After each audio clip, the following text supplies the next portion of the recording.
imagine, you know, this is how commerce is done in Mexico. Imagine a guy 20 years old with a basket full of whatever product.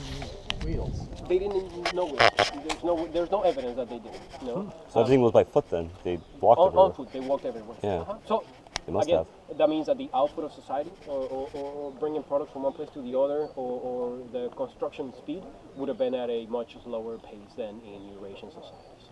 You know? The only big animals down here in the entire continent were the llama. That was South America, though, South right? America. Yeah. But the Isthmus of Panama creates a natural boundary. No, I'm sure they use logs. That was the Incas, right? The Down Inca. there. There wasn't much contact between the Inca and Did they know about each other, though? and the Aztec. Oh, I guess we don't know that, though. Yeah. It would be That's hard, fair enough. It Yeah. would be hard to say. It would be hard to say, but at least none of their products, like there was no potatoes up here, Okay. which were like the base of their diet. Okay. And there were no llamas. Well, carrying a llama here would have been much. But conch or obsidian from up here has not been found down there. So probably we do have to understand that for a stone or an obsidian axe from Mexico City to make it all the way here, it's not like somebody just brought it walking. Probably you traded your axe for another tool to the with the next town, and then maybe 10 years later, the grandson of whoever you gave that axe traded it to the next town, and this is how important products travel from one place to the other. It could have taken 2 or 3 generations for an axe to get from one place to the other. You know? And usually, where you find all this type of stuff, just follow the rivers, the cenotes, or the lakes. You know? That's where hunter-gatherers. So, like here in Coba, there's a place by the lake that was burnt around the 1600s before Christ. This is the first proof of human presence in the area. At that time, probably it was just some groups of hunter-gatherers burning for either for agriculture or to create hunting grounds. The first monumental structures is from the year 100 after Christ. So it took them 1700 years from where they first came here to actually establish. You know? And their golden age wasn't not till the 5 something after Christ. So it took a while for now humanity just moves forward a lot faster today with the technology that we have. Taking product from one place to the other, but in the past everything was way slower. There wasn't that many fast changes in society. So far so good. Excellent. This is part of the original stuff. But they used to. It was more practical to cut, cave, an open platform, and then built the groups of structures. Actually, the building goes about 400 meters in the back. You can see the front part of the building. Okay. It's a massive structure. And this is the local palm tree. This is what the Maya used for the roofs. It's a low growing. It takes about 4 or 5 years for the full plant to grow. And a lot of the hotels were using a lot to look more Maya, more authentic. So we were running out of it. Obviously, they were not planting anymore. So all the new ones are built with lemongrass. I don't think there's any more construction permits using this. And this type of tree, the red one, is called chaca. We have a type of tree called chechen. It's kind of like, it has a black sap, and it's kind of like poison ivy. When you touch it, it causes burns like ivy. With this one, the bark, it works as a calamine lotion. It helps. There's a symbiosis between the two species. And it's also, here in Mexico, we use it to build the matches, the wooden matches. We use it for that. And also, the branches, if you cut them, and you build a fence, it starts growing roots again. So it's like a live fence. You have to water your fence and stuff. And later when we go to the town to eat, there's one over there. I'll show it to you. Wow.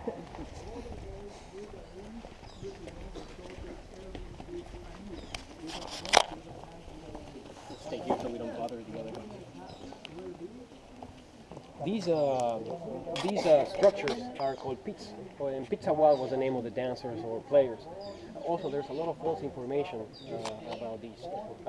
Sometimes, imagine that we have a 5,000 puzzle and we only have 1,000. Sometimes the lack of information makes us create these fantastic stories, trying to have a more romantic view of the past, which is sometimes not accurate. Over 2,000 have been found of these structures like this have been found in Mexico with different sizes and different shapes. Okay, that means that the game was not only played by the Maya, but by every other society in Mesoamerica, but it was done in different ways, kind of like rugby, football, and soccer, kind of evolved in different ways, from the same concept. Baseball, cricket. Exactly. Now, they found this huge mural painting in central Mexico, in Teotihuacan, which is the biggest ancient city that we have in the country, with a depiction of the many styles that the game could have been played. Now we see women playing, some guys doing it with their hands. We know that in central Mexico, like the Aztec used to play with some type of hockey sticks or some type of cricket rackets, called hacha. We know that the Maya use their hips. Imagine a solid rubber ball, vulcanized, so it's bouncy, from the tree called Ficus elastica, bouncy but at the same time heavy, up to maybe 3-4 kilos. So for that, to hit it, you would have to wear padding. I have a question. Yes, sir. I heard that this might be just an observation, but I heard they used to play with people's heads. This. Yeah, no, the thing Is that false? That's it's false. Okay, It's false. okay. Yeah, sometimes, we tend to agree that, for example, the skull. The skull, if you hit it, it only takes about 27 kilometers an hour. Yeah. For a skull to break, so it would be really easy to break. No, I heard it was like a freshly cut off head type thing. No, that's what I've heard, anyways. No, it's more, no, they use the ball. They still Okay. use it in some places in Mexico. Okay. They still play it in a place called Nayarit. We found a lot of courts. They found a lot of representations, not only in mural painting, but in clay and codex vases. The only thing they haven't found is the rule book, so we still don't know what it meant for. There are dozens of theories that will go in very different ways. I remember back in the day they used to say that not only playing with the head, but they also used to say that the winners would get killed as an honor, or they say that the losers would get killed. To be honest with you, most of these are money makers, or BS. The reality is that it's uncertain. For example, most experts would agree that it wasn't it wasn't a sport. This is a religious building, just like the pyramid represents the sacred mountain. This represents the sacred cave or the access to the infraworld. This is the symbolism behind it. So you don't play volleyball inside a church. Makes sense? Yeah. So it was more of a theatrical dance. It's actually a dance that comes from the Maya origins myth that you can read on the Popol Vuh, which is a Maya creation myth, where two twin brothers go to the infraworld. They play against the gods of the infraworld to release their father Isabna, which later became the sun, and so on. So what was it used for? We don't know. Some believe it was used like a dance to commemorate the ascension to the throne of the kings, which in Coba actually kind of matches that. We have 5 in Coba, 2 excavated. Those 2 were inaugurated in 565 and in 505. This one 505, the other one 560. Both of them match the day a king ascended to the throne. Okay, so it was probably used for that special occasion. Others believe that it could have been used some type of a divine courthouse, where if somebody was judged, the priest would go up there. Imagine those columns a bit higher with a thatched roof, and they would read the signs to decide if it was, let's say, a good idea for divinatory purposes, if it was an idea to go to war, or if it was going to be a good year of harvest, or that it could have been used as a protocol war to settle socio-political disputes at the high up level of the society. All of these are hypothetical. There's no written evidence to sustain them. It is related to public executions, okay? There are panels on this list where we can see naked captives probably being humiliated with their hands tied, okay? Probably waiting to be executed. Who they are, were they from Coba, were they from somewhere else, why are they being executed, that we don't know. So this is as far as we can go on interpretation. Me telling you more would be really just making things up. So I'd rather tell you honestly what is known, so we can create our own ideas. I find fascinating the fact that we still don't know after years of trying to figure it out. So but what? I don't know if you ever heard of this quotation. I don't remember which historian said it, but it has to do with ancient Persia. But they said, even if ancient history isn't true, you have to believe it. Yeah, because there's no other way of knowing. There's no other way. Yeah. That's a reality. No, especially back then. No. It's for example, you go to the thing. For example, there's a set of books called the Chilambalam.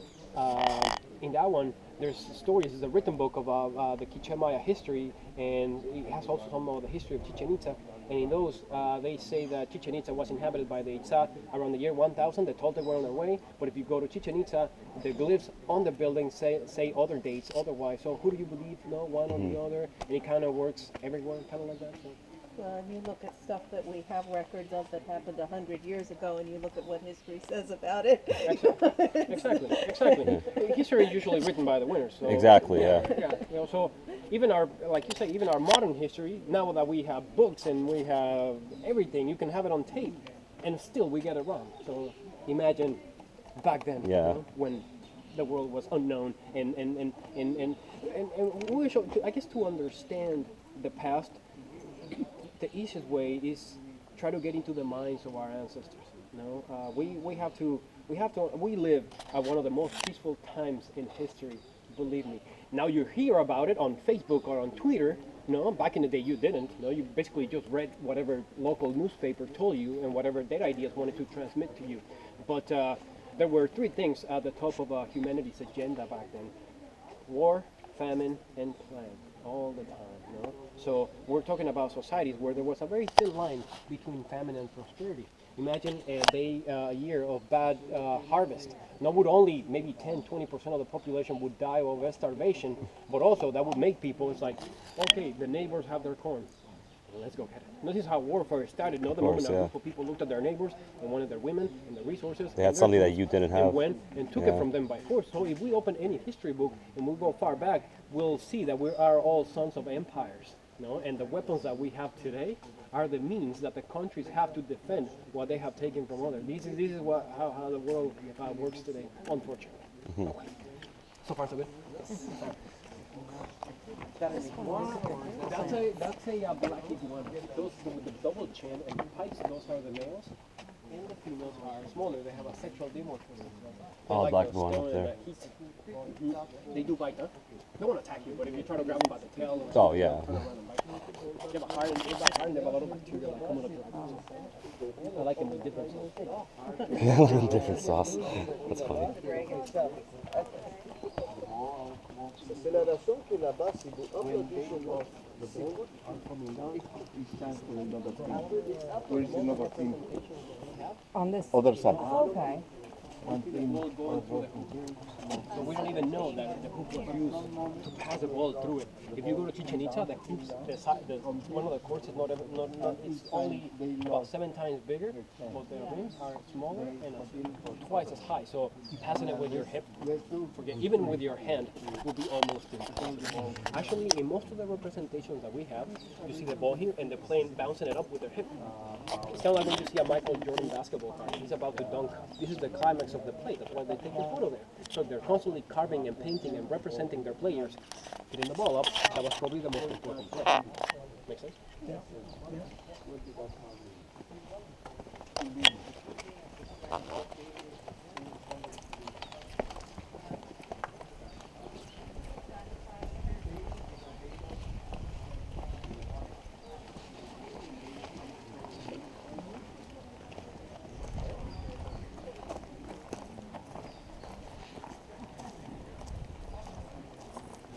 Alright guys, time for free time.